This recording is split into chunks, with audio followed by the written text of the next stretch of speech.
So welcome everyone. My name is Pascale. I work for the Sanctuary Seekers Unit at the University of Leicester, and I'm the organizer of the university's Refugee Week, Breaking Barriers.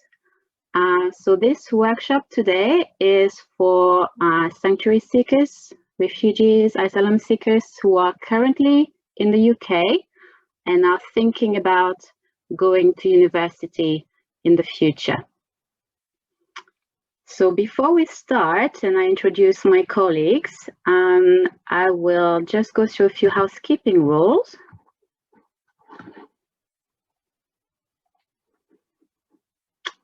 Okay, so you should not be able to unmute yourself, but you can use the chat box if you have any questions or comments throughout the session. You can turn your camera on if you're happy to, but if you don't want to, that's absolutely fine.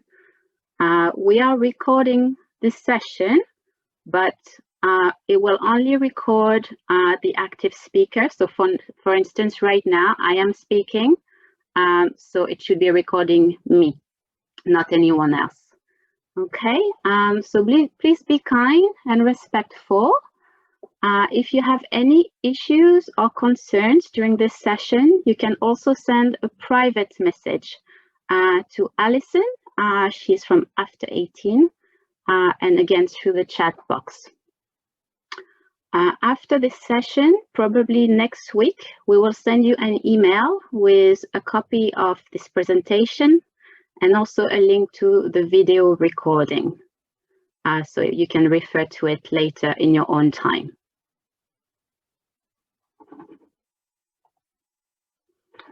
Okay, so now who is in the room with us? So as I said, I am Pascale. I'm from the Sanctuary Seekers Unit. And now I will ask my colleague Paul to say a quick hi. Thanks, Pascale. Good afternoon, everybody. Thanks ever so much for anyone joining us this afternoon. So my name's Paul, and I work for the University of Leicester Career Development Service. So you shall be hearing a bit more from me shortly. Thanks, Pascale. Minesh, do you want to say hi? Yeah, sure. Hi, everyone. Thanks for joining us on this event. My name is Minesh. I work for the admissions team at the University of Leicester. So if you guys have any questions about sort of the entry requirements or the process to apply or anything like that, hopefully I can assist you with that. Thank you. And finally, we have Alison. Hi, everyone. My name's Alison. And Pascale, could you put my slide on? Thanks. So I work for a charity in Leicester which supports asylum seeking young people and young refugees who are aged under 25.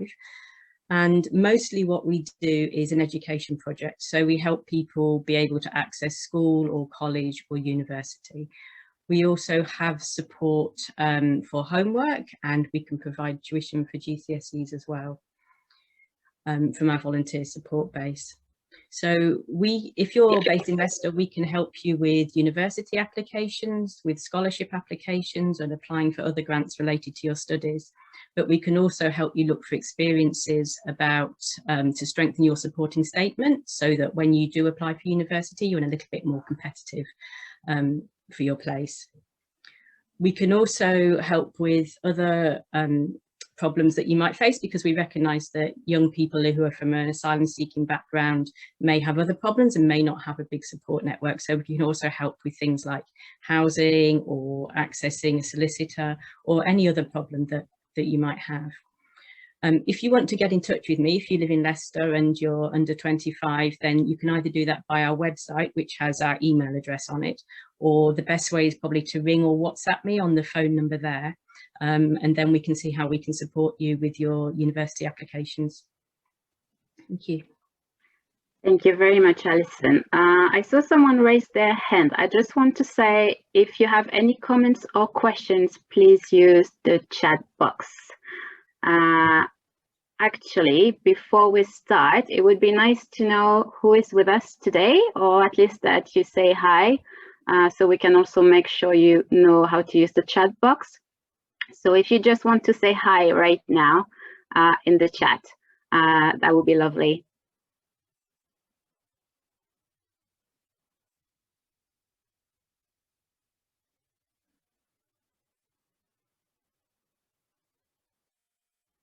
Okay, and so we're going to start with Paul, who is going to give you an introduction to higher education in the UK. Thanks, Pascal. And again, a very good afternoon to all of you joining us this afternoon. So, as I said, my name is Paul. I work for the University of Leicester Career Development Service. And for the last 15 years, dare I say, I've worked within career development with all ages of people in the UK. So I've worked in schools and colleges, which are often ways into university. I've worked with the university sector, obviously now I'm with Leicester, and I've also worked with adults and done stuff in the community as well around the Midlands area, all around kind of careers, jobs, qualifications, all that kind of stuff really. So it's really nice to be able to speak to you all this afternoon about this. And you're going to have me for probably about 20 minutes, maybe a little bit longer, just to kind of introduce the idea of what higher education or university study in the UK actually is. I would imagine that those of you joining us this afternoon have got different ideas, or when you think about it, you picture different things in your head about what it might involve. So I'd like to kind of talk a little bit about what it actually is. I'll also cover why people might consider it, because as you'll see, as I'll get to in a minute, it's not something that's essential. It's not compulsory in the UK, but obviously lots and lots of people go for it. So I'll sort of talk you through a little bit about why people might consider it. And then lastly, really kind of what you would gain from university study or higher education study, as we refer to it as. You know, why would someone do it, and what can be gained from it? So that'll kind of be the last thing, and then I can sum up, and I'll hand over then to Pascale and Minesh, who will talk a little bit more about the processes and the ins and outs, if you like, of going for that.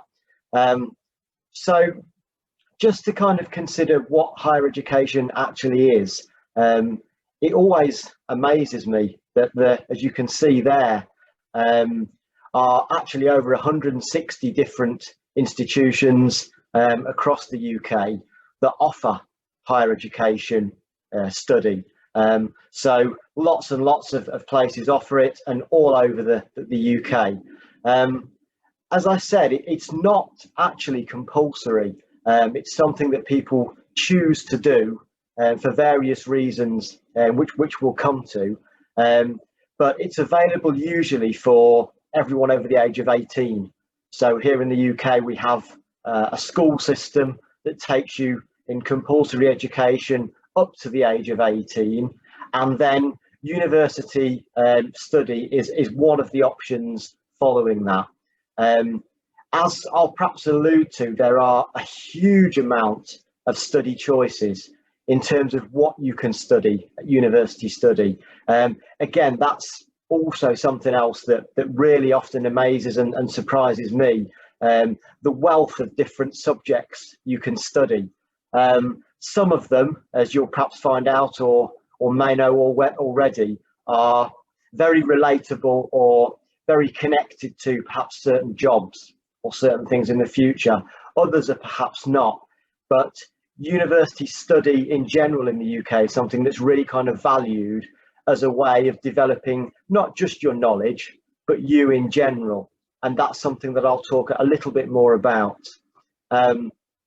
Because it's for everyone over the age of 18, there are a wide variety of age groups. You can go to university at any age, and therefore within the university experience, you could very well meet people of all ages. And it's something that in the UK, often a lot of people will choose to do perhaps later in life for various reasons. It could be an interest in a certain subject. It could be a wish to go into a certain job area, but there is certainly a wide range of ages of people who study university education in the UK. So I think it's important to mention that, in that it really is inclusive in terms of kind of age and everything. So yes, huge amount of study choices. And the last thing I just want to mention here, everybody, is that it is, as it says there, it's a route to further study and employment, but it's not the only one. As I say, there are plenty of people in the UK who will go into certain job areas having not done university study. But as you'll see, as I talk a little bit further, we'll perhaps come on to the some of the advantages and why you might consider it. And something that Pascale and Minesh will talk a little bit more about as we move on are what we call entry requirements. So what are required from you in order to attend university in the way of perhaps qualifications, that kind of thing. So they'll come on to that in a little bit more detail. So that's kind of broadly what it is. If I can have the next slide, please, Pascale. I just want to take a moment again, going back to the idea of perhaps initial perceptions or ideas that you might have had. I've included a few pictures here, everybody, just to kind of give you some sense, I guess, of what you might be looking at.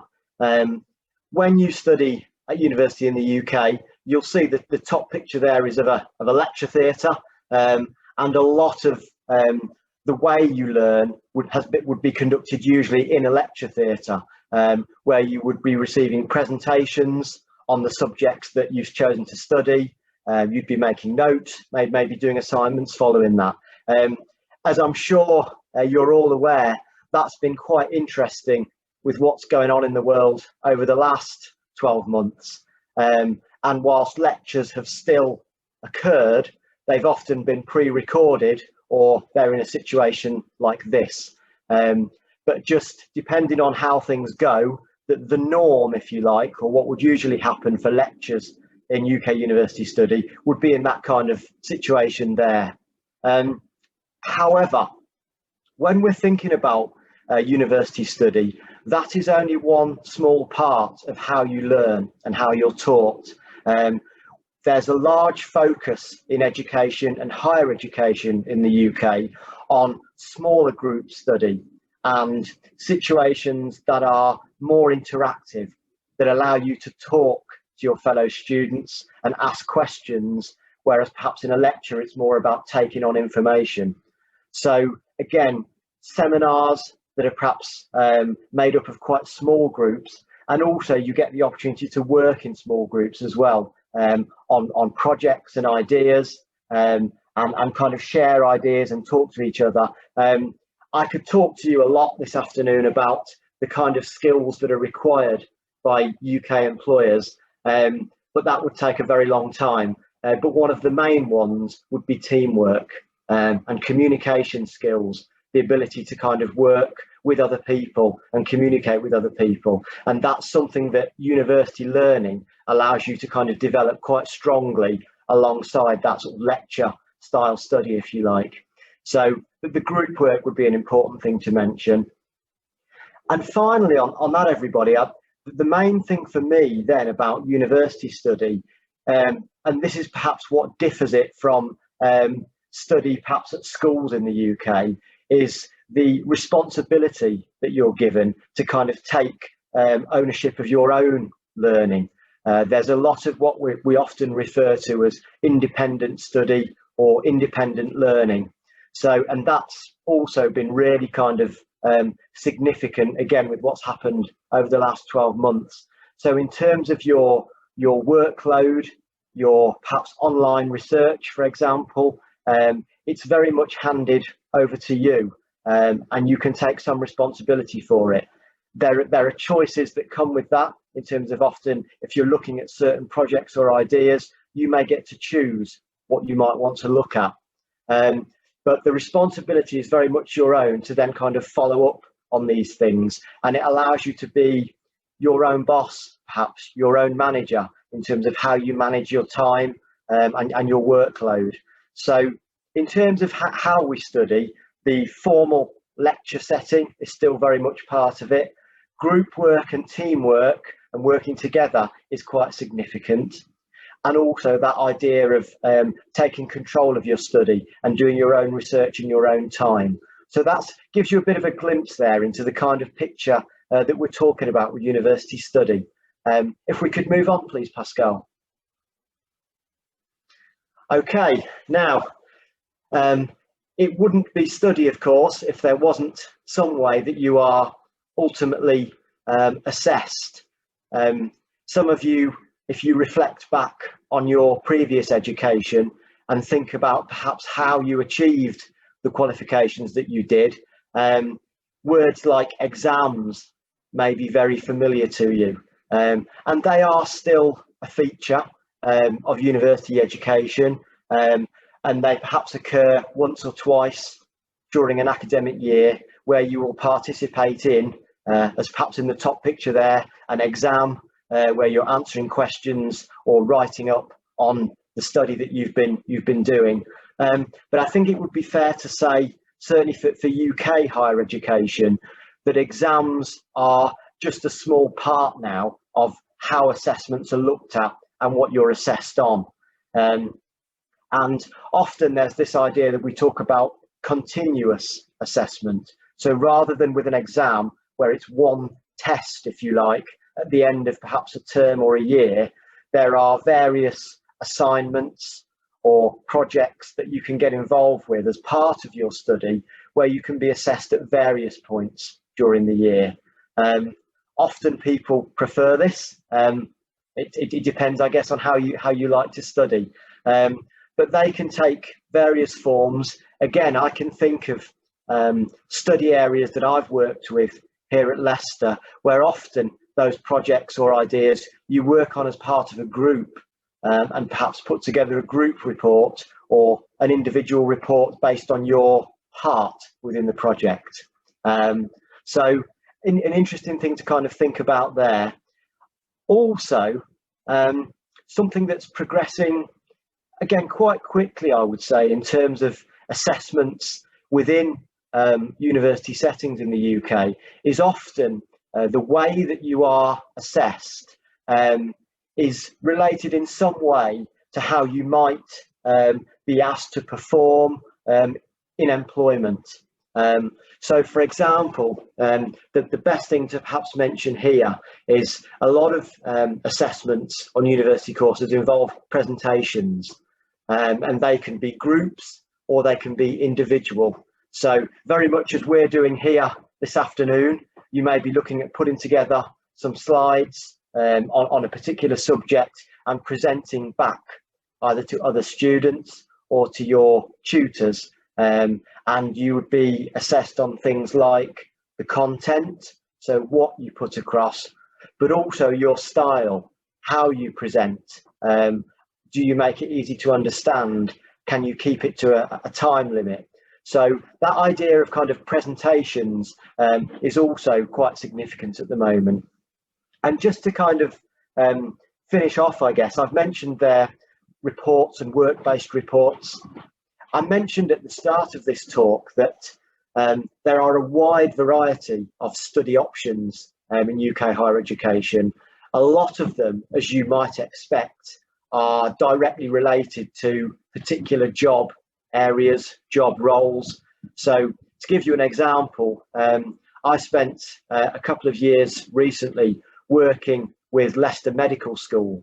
So students training to be doctors, as medic students, and a lot of what they got involved with during their course was actually placements or experience in hospitals or settings, medical settings. And actually a large part of their assessment is how they perform in that environment. So as well as the kind of the exam-based things that we've talked about, there's also the opportunity to be assessed on how you perform in work placements as well. So a wide variety of assessments there, and they will vary depending on what you choose to study. We'll talk a little bit about researching your universities of choice in a bit, but something that we'll come back to is having a look at things like that. How are you assessed and how is it put across? So just something to bear in mind there. Could we have the next slide, please, Pascale? Okay, so just a few bullet points here, everybody, but I think it's important in terms of why you might consider university education in the UK? What might prompt someone to do it? What would be their motivation, if you like? And for me, the top one here is often kind of forgotten, but it's so important. When we talk about all the different study options available, there really is an opportunity to, I use the word immerse here, or really kind of get yourself involved in a subject or study area that really fascinates or interests you. If we think back to the previous slide there, where I was talking a little bit about assessments and workload, I think we'd all agree that it's much more manageable if it's something that genuinely interests you, something that really kind of matches with your values and what matters to you. So with that obvious big amount of choice, that's really something to kind of consider.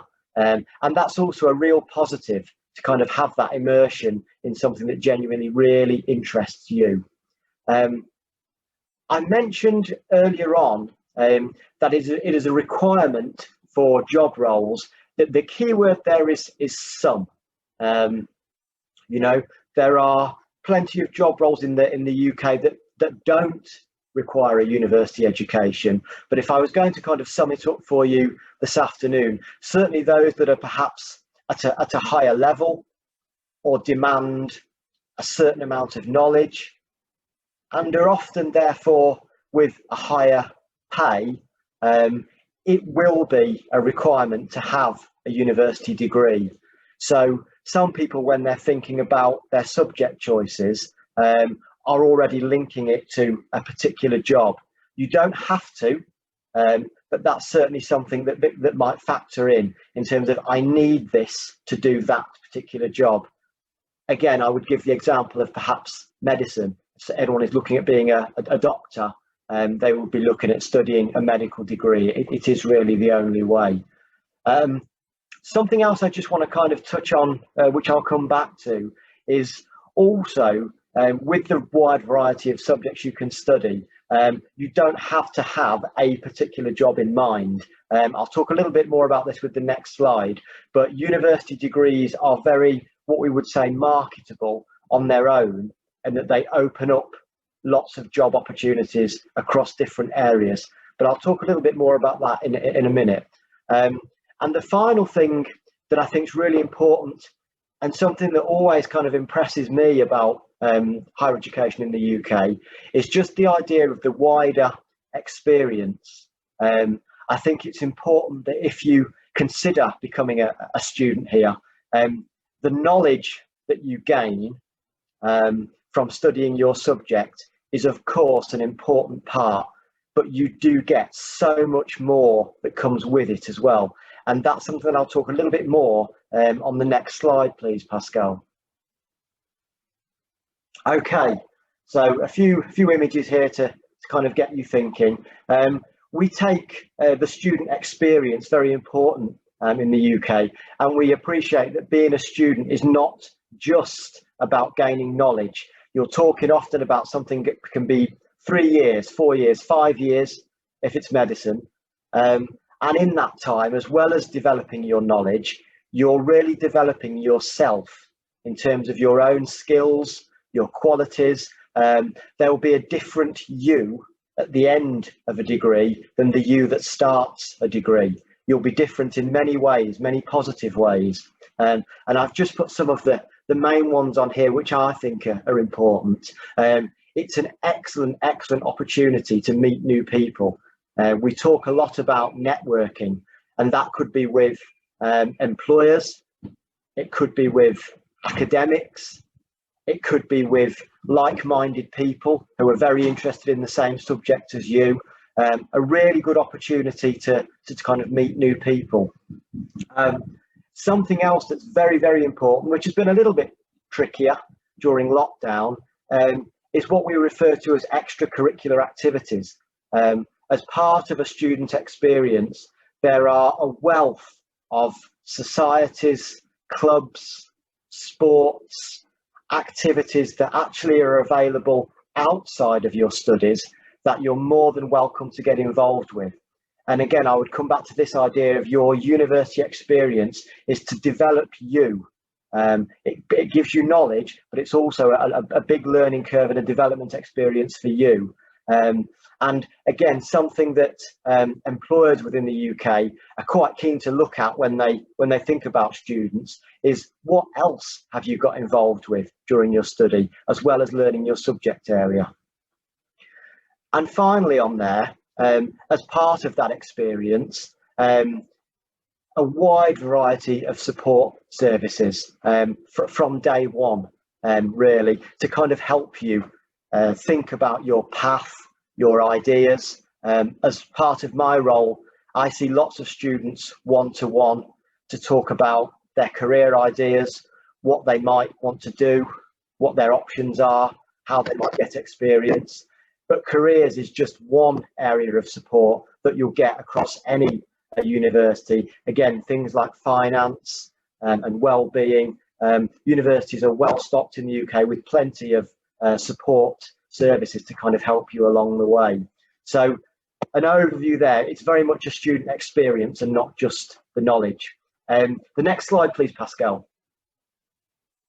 And I thought when I was putting this together, it would be, I'd have to include something around experience, because obviously it's something that we get asked about a lot. It's something that can be a little bit of a worry sometimes. So in terms of opportunities for experience as a student, I think the first thing I would say is that, again, if you're gaining experience that's developing your skills, it will be looked upon favourably. And there are opportunities to do this.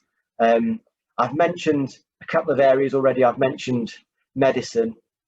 I would also bring in areas like biological sciences, engineering, chemistry, to name a few, where actual practical learning is part of your degree, whether it be, for example, doing experiments with a microscope, as you can see there, or I can think of a module with English at University of Leicester around publishing. So there are practical opportunities as part of your degree where you get to think about applying the skills and knowledge that you're learning, how you might use them. And with some of the areas that you'll find that you can study, there are often work placements that are offered, again, as part of your course. Outside of that, and an area that the Career Development Service I work with are quite active in, is supporting students with things like part-time work or volunteering, again, to build your experience, your confidence, your skills, you know, in a way that will benefit you moving forward. So lots of different ways to kind of, again, gain experience alongside your studies. The next slide, please, Pascale. In terms of what you'll gain, just a kind of a checklist really of, you know, if I were to consider doing this, what would I get when I come out the other side of it? What will I gain? UK degrees are globally recognised as an excellent qualification. I did mention, again, particularly within the UK, it gives you that access to better paid jobs at a higher level, if you like. I use the term there, personal professional development, transferable skills. What that really means is, again, would be thinking back to that idea of the student experience and how it develops you, what you get better at, how you can develop yourself, and therefore what you can offer either employers or where you go next. So that's really what that is all about, and the student experience and studying a degree will certainly help you with those. I've mentioned new people, getting to know people in perhaps areas that interest you. It's an excellent opportunity to network. And I think it's important as well to mention something that I touched on earlier. We tend to say now around 88% of job vacancies in the UK that require a degree often don't mention a specific subject, but they do want someone who's studied a degree. So it shows the value of the experience. It doesn't devalue the knowledge, but it kind of values the student experience as a whole. So through studying a degree in the UK, you're not necessarily narrowing your options to one or two particular jobs. You're able to look at lots and lots of different areas. And of course, as well, I shouldn't forget that also a degree would give you that pathway into further study and research if you so wanted. And of course, finally, as already mentioned, lots and lots of support as a student and graduate. So just to summarise with the next slide, please, Pascale. I appreciate that you're going to get quite a lot of information this afternoon, but I guess if I was thinking of some messages from me, everybody, absolutely, if this interests you, do your research, start to look at universities which interest you. They will all welcome questions and inquiries. It really will be looked upon favourably if you want to ask these questions and find out what you can. As I've kind of just alluded to there with the last slide, the UK job market in particular has a huge focus on transferable skills, as in what you can bring as a person, your skill set, as well as your knowledge. So degree subjects can lead to lots and lots of different jobs. And I think finally, again, just to sum up, studying a degree, university education in the UK, it is an experience. You'll gain the knowledge in an area that really interests you, but there is so much more to it in terms of that experience, the networking, the meeting people, all those things that I talked a little bit about there. So I'm going to pause there. Hopefully that was useful just as a bit of an introduction. And I'm going to hand back over to Pascale now. Thank you for listening, everybody. Thank you very much, Paul. So I'm going to take over for the next session and go through a little bit of the things you need to think about before you apply to university.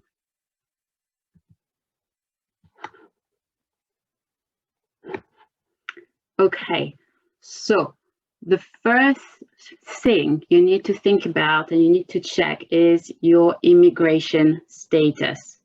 Are you allowed to study at university in the UK? So it's really important you know your exact immigration status, and you can find it on your documents from the Home Office. So, for instance, asylum seekers and refugees don't have the same rights and options. However, most of you would be allowed to study. So unless it says specifically no right to study on your immigration bail documents, you are allowed to study at university in the UK.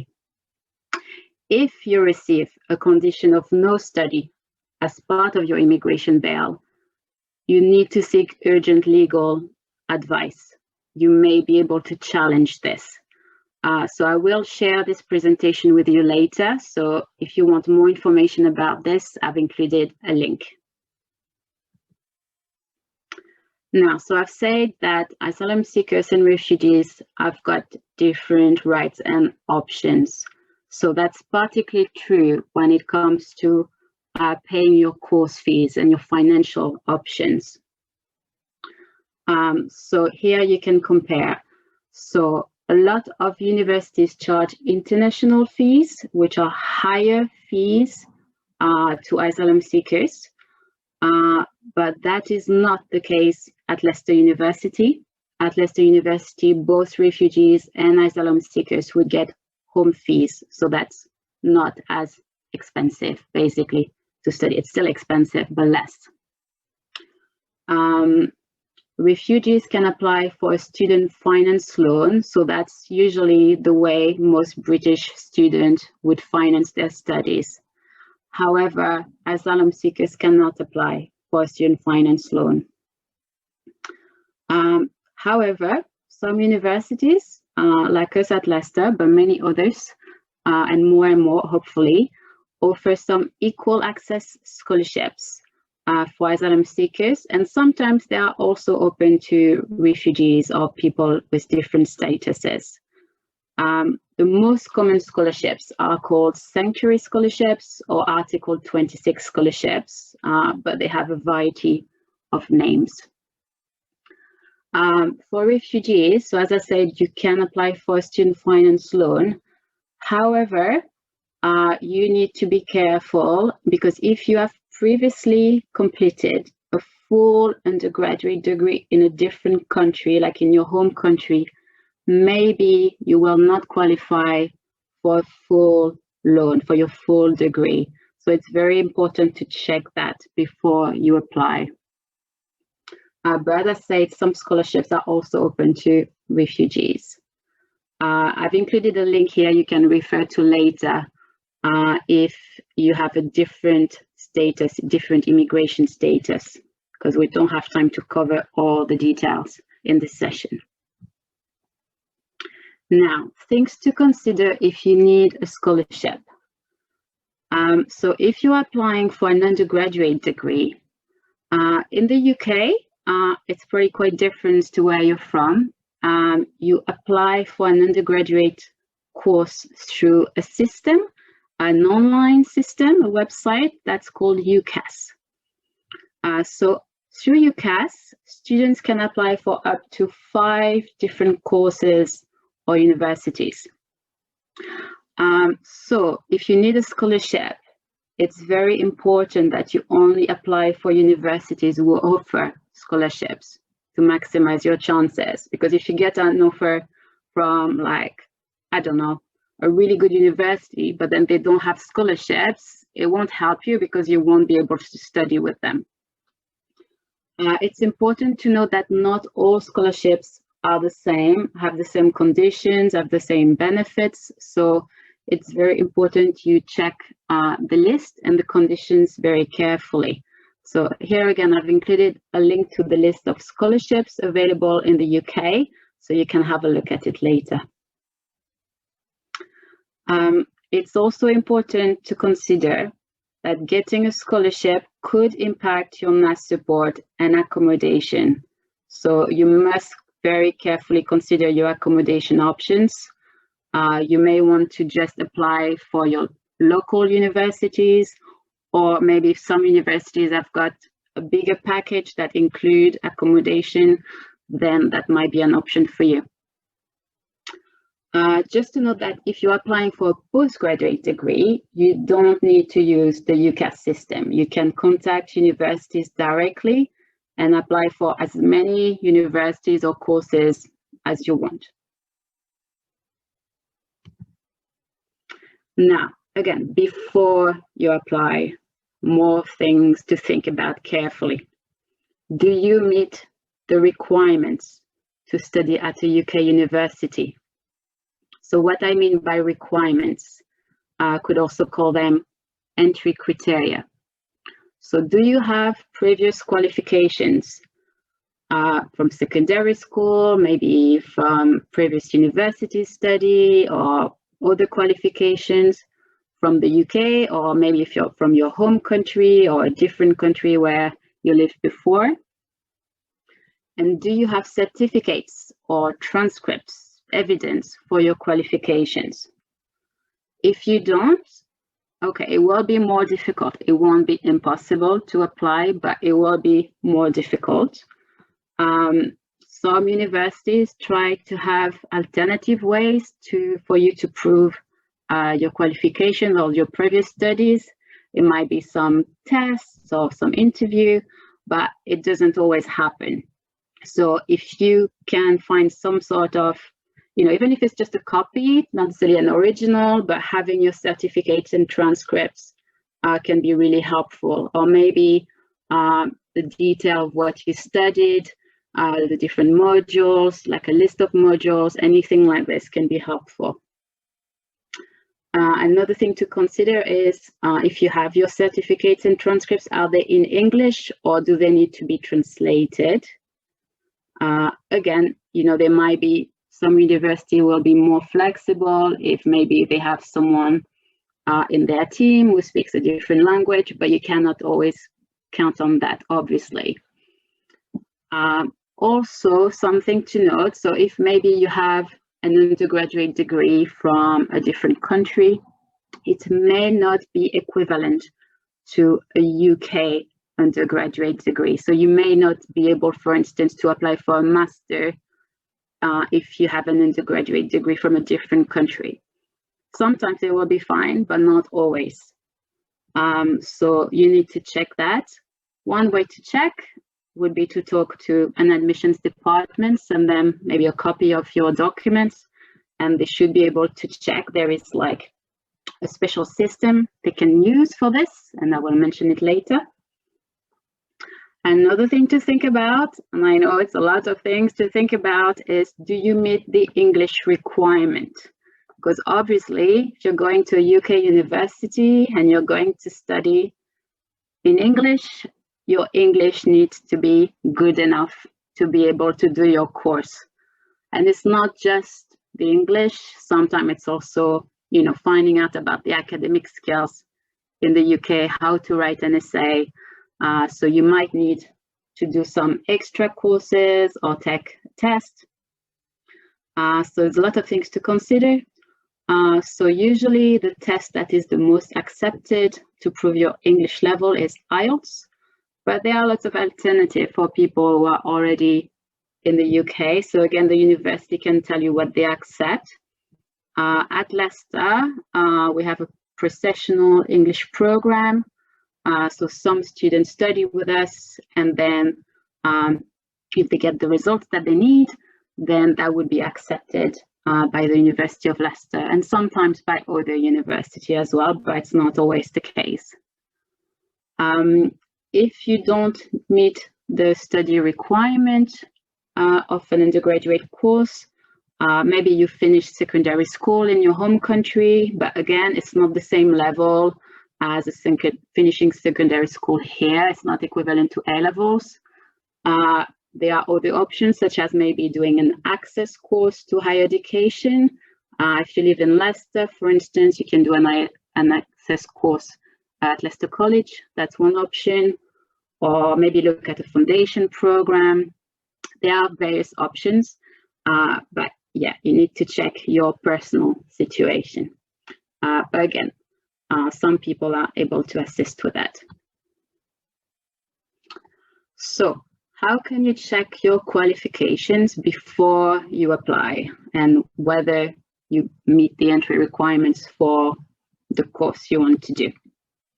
So the first place to look at, and Paul has already mentioned, it's important to do research about the different courses available, because even if they have the same name, you know, the same course with the same name may not be the same at one university or at another. And the entry requirements may also vary. Some universities may have like higher requirements than others. So it's important really that you do your research, look at the university's websites, brochures, contact the admissions team, try to find out as much information as you can. Usually on a course page, you will find what the course requirements are. But if you're still not sure, because it is complicated, particularly if you don't have UK qualifications, do contact the admissions team to check, and they will tell you if you meet the requirements or not. Admissions team have access to a system that is called NARIC. So it stands for National Recognition Information Centre for the United Kingdom. And that's the UK's agency for recognizing international qualifications and skills. So many countries and qualifications are included. So usually they are absolutely able to find out if your qualifications are equivalent to UK qualifications or not. As I've mentioned, not all universities have the same entry requirements, so it's worth contacting different universities, admissions team, and check different universities who seem to offer a similar course. But I say similar, it's not the same course. Also, if maybe you're a little bit older, if you have relevant work or volunteering experience it is helpful to also mention it when you contact admissions, or maybe send a CV in addition to your qualifications, because that may be recognized as well, and it could help you with your application. Because again, like Paul mentioned, it's about skills you already have, experiences you already have. This counts as well in the UK, not just for jobs, but also sometimes for university.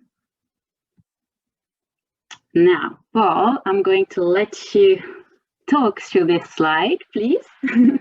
No problem. Thanks, Pascale. Hello again, everyone. Just a brief bit from me here, but it is important. I think, as Pascale says, when you've checked your requirements, if you like, and those kind of things that she's just gone through, when you get to your application form for Ucas, a lot of it is filling in boxes. It could be your details, as you might expect. The one area or the one section of the application form where I would say you get to have a voice and talk a little bit is your personal statement. So this takes the form of what would usually be about one side of a Word document, and it's where you get to talk about some of the things in the picture there. So they're interested to know in why you've decided to look at university study and why that particular subject, how that might link to you, what your motivations are, how any previous experience will be helpful to you in that, and also perhaps what your ambitions are, where you might like it to take you. So it is that one area in your application form where you really get to tell your story and have your voice. And I think one of the things I would want you all to kind of take from this is, as we know, our experiences shape us, and we develop ourselves along the way. So one of the things that the personal statement allows you to do is to reflect and think a little bit about your journey to where you are right now, and what positives, what skills, as Pascale says, you've developed along the way that will be helpful to you as a student. And often these are things we take for granted. For example, just over the last 12 months, adapting to everything that's gone on in the world, whether it be something like determination, adapting to different forms of communication. These are things that we've done, but are actually important, and you would want to perhaps include them in here alongside why you might want to study a particular subject.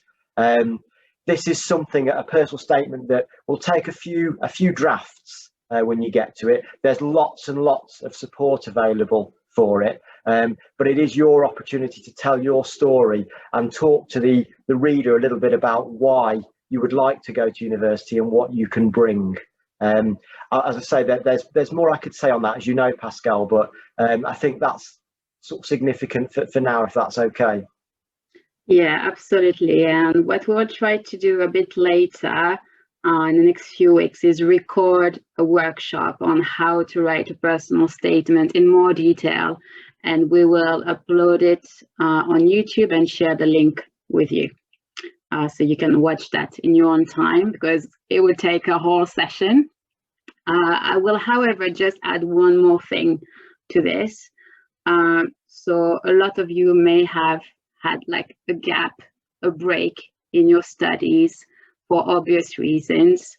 And if it's not really obvious what the reasons are, a university, may just be like, oh, it's been too long since they've studied, and they may be like, oh, I don't think it's a good candidate. But if you explain why in your personal statement, and you don't have to go in all the details of your personal story, that is not what I'm saying, but mentioning maybe that, you have come to this country seeking sanctuary, and, you've had a gap, but you've been adjusting to life in this country, and you've been doing everything you can to resume your studies, or maybe you've done some work, it's useful to mention it, because then they will understand why. And if you've done any maybe useful courses as well in the UK, or just you can say you've been working on improving your English language, this kind of thing can be helpful to mention,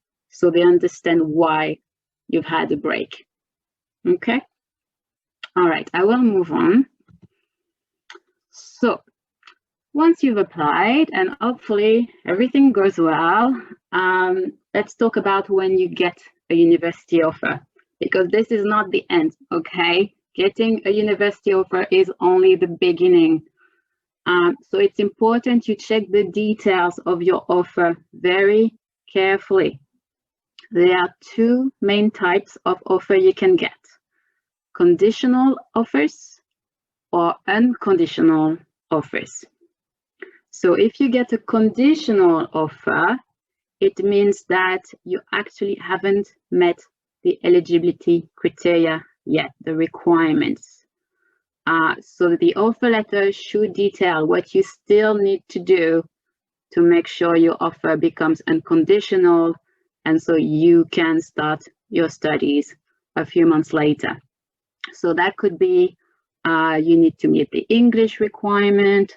That could just be, okay, you are currently doing a course like your A-levels or an access course, and you don't have your results yet. So they will say, okay, when you get your results, send them to us. You need to have those results to be able to get an unconditional offer. So make sure you check. Don't think, oh, I've got an offer, yay, I've got my place. Double check. If you get an unconditional offer, it's great news. You've met all the entry requirements for the course. But what I will just mention, and that's because I've had feedback from some of our students about this. Some of them had done previous studies in their home countries or different countries, but maybe they didn't finish. And they were like, oh, I've wasted so much time already. You know, I want to, I don't know, finish this degree as soon as I can because I'm already like 28 or whatever. And they rushed. And so maybe they were offered to start directly in second year or even maybe third year because of their previous qualifications. And they thought, that's great. I don't need to study for as long. I can start working earlier. But now they've started their course and they started straight in year 2. They realize the way of, the way people teach you in this country is different, or maybe the contents of the course is different. And they are struggling. They are finding it really hard, really challenging. They're all telling me, I wish I'd started in year 1 because this is very different to what I've done before. This is not what I expected, and I'm quite stressed. So if you have the possibility to start in year 2, think about it before you accept.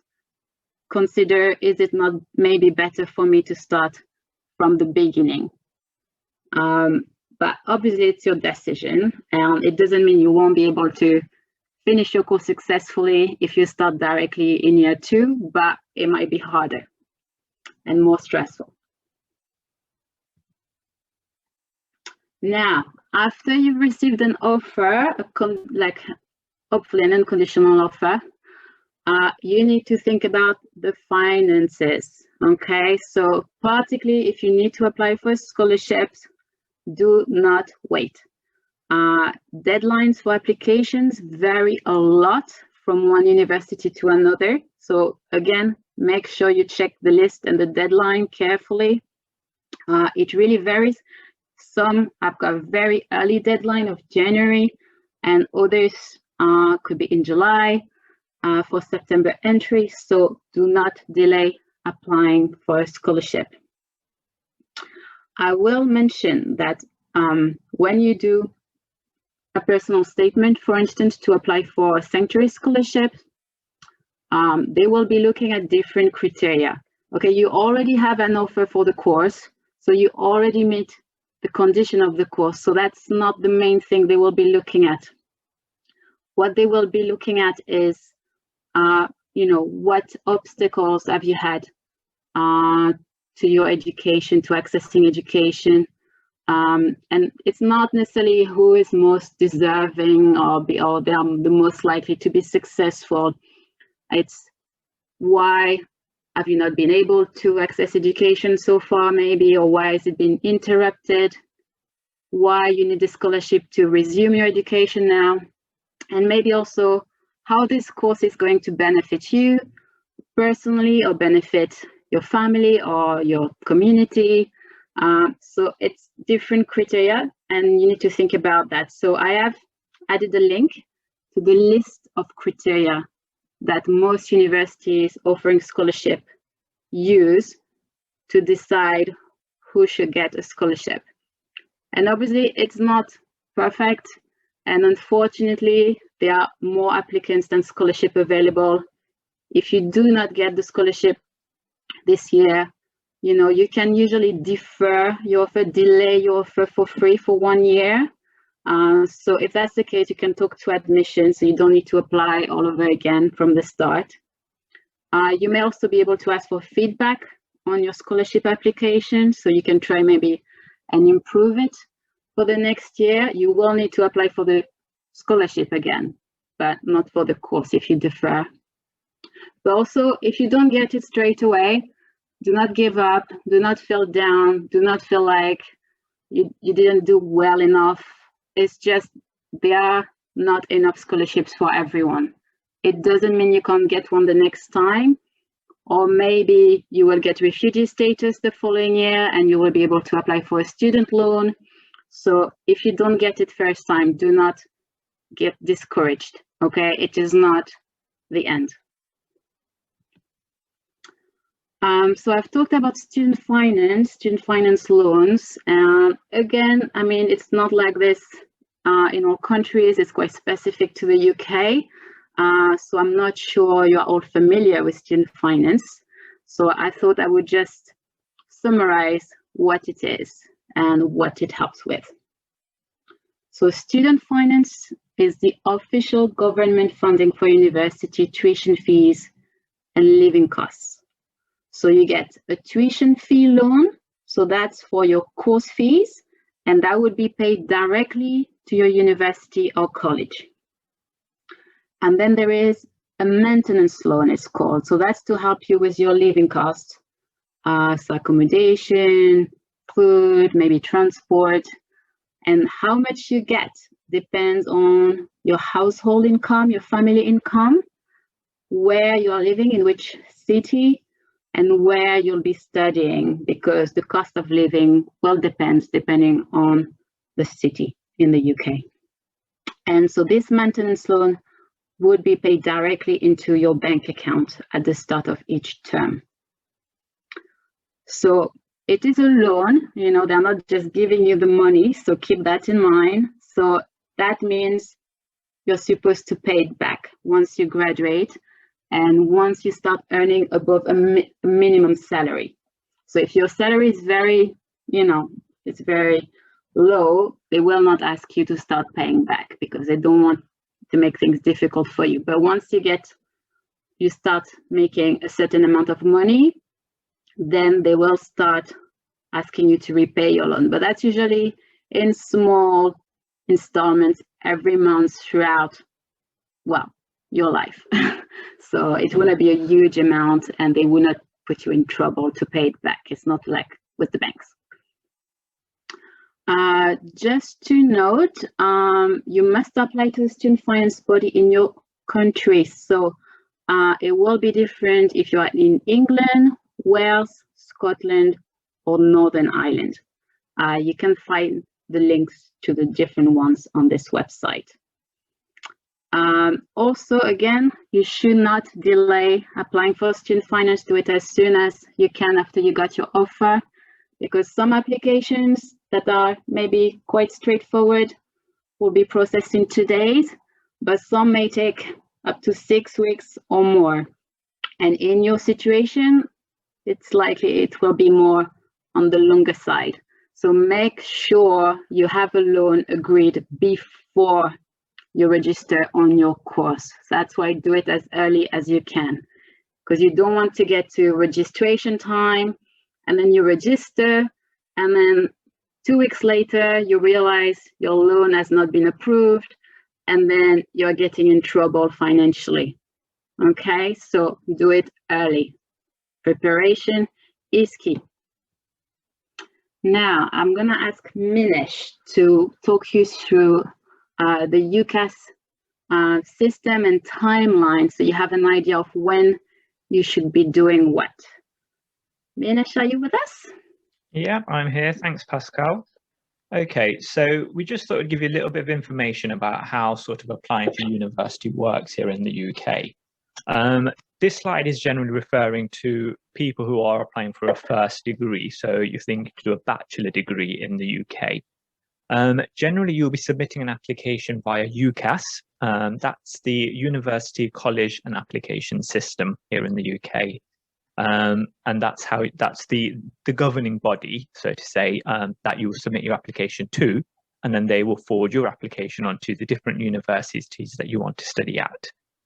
If you're thinking to do like a master's degree or a PhD or anything like that, then it's slightly different. You apply directly to the university. You don't use Ucas for that. So this is just for those who are thinking to apply for a first degree. We thought it's useful to give a bit of an indication on sort of like the timeline. So when you should be applying and what sort of things will be happening when, what you need to do at what point and things as well. So I'll just briefly cover those sorts of things. The University and Colleges and Application System, it sort of runs parallel to the UK academic year. So school years and university college, it runs from September, October time is when schools, universities and colleges open.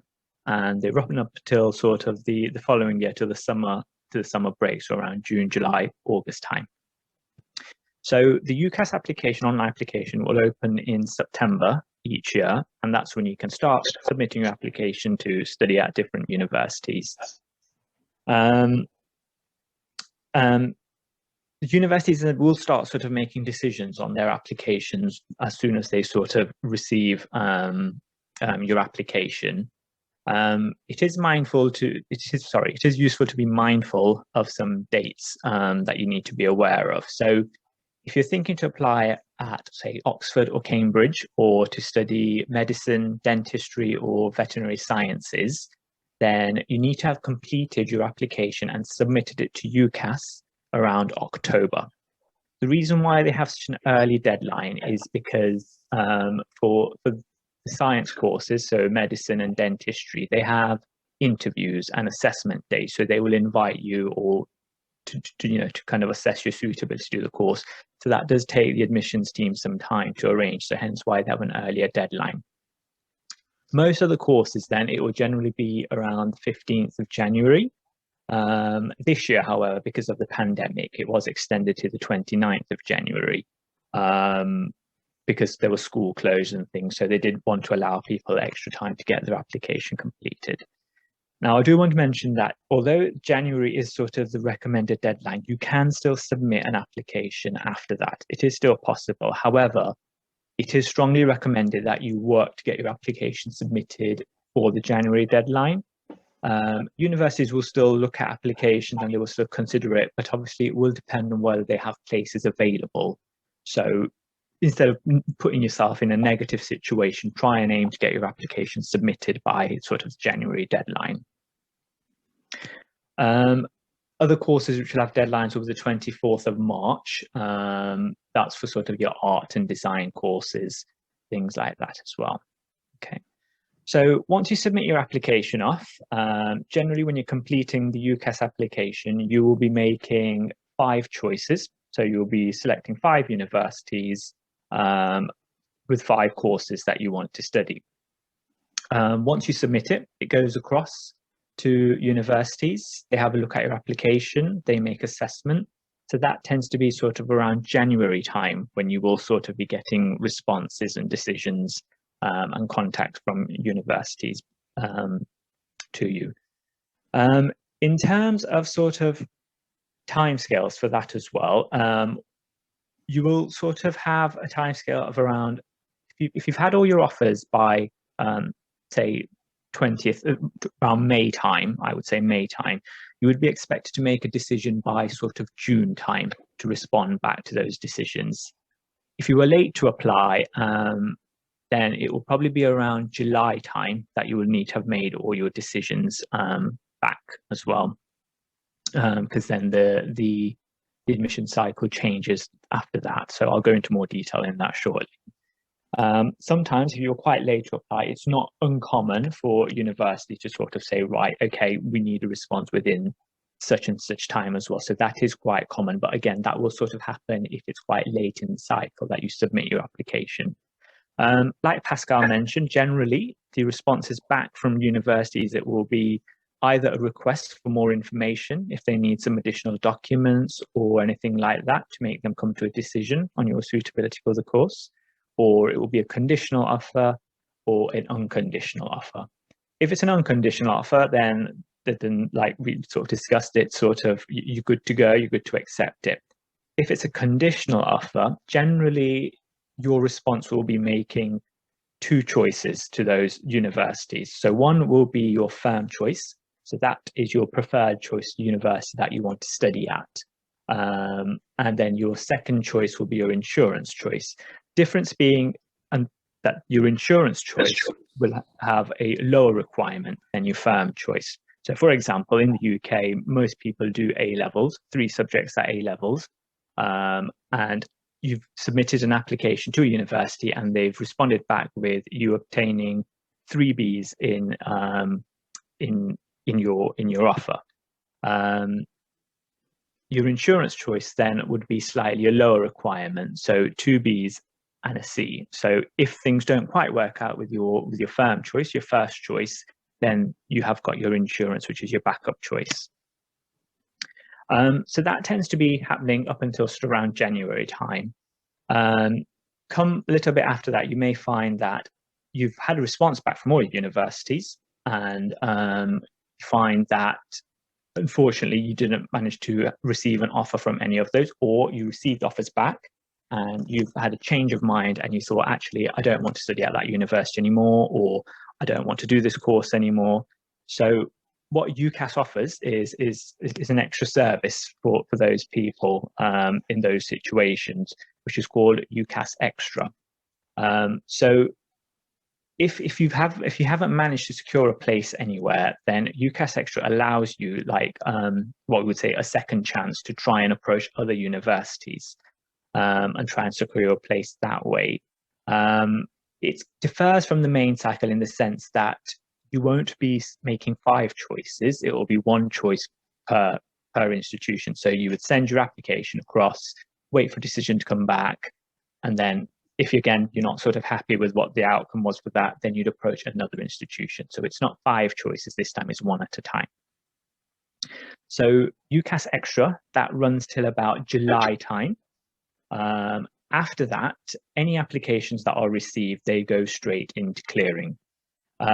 Clearing is a big hub of activity that takes place for UK universities. It's very, very important for UK universities. It's basically sort of, as the name clearing implies, it's about university clearing vacant spaces, so accepting people onto courses where they've got availability. So this starts around July time, and the main peak of the activity will be around August time. August is when sort of your A-level results come out, GCSE, BTEC results as well, and that's sort of the big climax, so to speak, of when everyone's got their results. They know for definite what subjects they've, what courses they want to do, what grades they've got, and places start becoming confirmed. Clearing tends to last, well, typically it's supposed to go on until the end of the recruitment cycle, which tends to be around sort of mid-September. But most universities will finish clearing in about a couple of days. That's how fast-paced it is. So you've spent a whole year submitting an application, but once results and things come out, it's very quick. Your places are confirmed and things like that. It's very, very fast. Another thing Ucas offers to students at that point is called adjustment. So if you have done better than you were expecting to do, so like I said, in the UK, we operate the A-level systems typically, is what students use to get onto courses. So your offer was for 3 Cs to get onto your place. Come the summertime in August, you find out, once you've got your results, that you've done better than the 3 Cs. You've got 2 Bs and a C. So you've done better than your university asked you to do. So what UCAS allows you to do is approach other universities to see if maybe they would accept you. So maybe you're thinking, actually, I want to go to another university because their department is really good for this course and I've got the grades that I need for it. So you can still hold on to your 3 Cs offer, but you can also approach the other universities to see if they will accept you. So it's just trying to kind of literally adjust the offer that you've got to maybe to another institution. This generally tends to run for about 2 weeks or so, that you have the opportunity to try and exchange your place onto another course as well. Once then results and everything is confirmed, it tends to be around sort of September time, when you'll be sort of making all your final preparations for courses and things, and then you'll be ready to start your course. I think that's me done, Pascale. Thank you very much, Minesh. Very in-depth. So I think you've seen that it is quite complicated applying to university in the UK, but hopefully you have a better understanding of it now. Before we move on to answering some of your questions, I just wanted to share a few useful contact details. Again, we will send the slides to you by email. So you've got the detail here for the Sanctuary Seekers Unit at the University of Leicester. So that's basically me. We would get your email. You've got different addresses for admissions at Leicester, depending on if you're interested in an undergraduate program, postgraduate taught, so that will be masters, or postgraduate research, so that's PhDs. And we've put the detail of after 18 here again for you. And we've also added links to useful websites you may want to consult. So Student Action for Refugees have the list of the scholarships available all around the UK, and it can also give you a lot of useful advice. Universities of Sanctuary, so the website again has a lot of information, including the criteria for scholarships and many other things.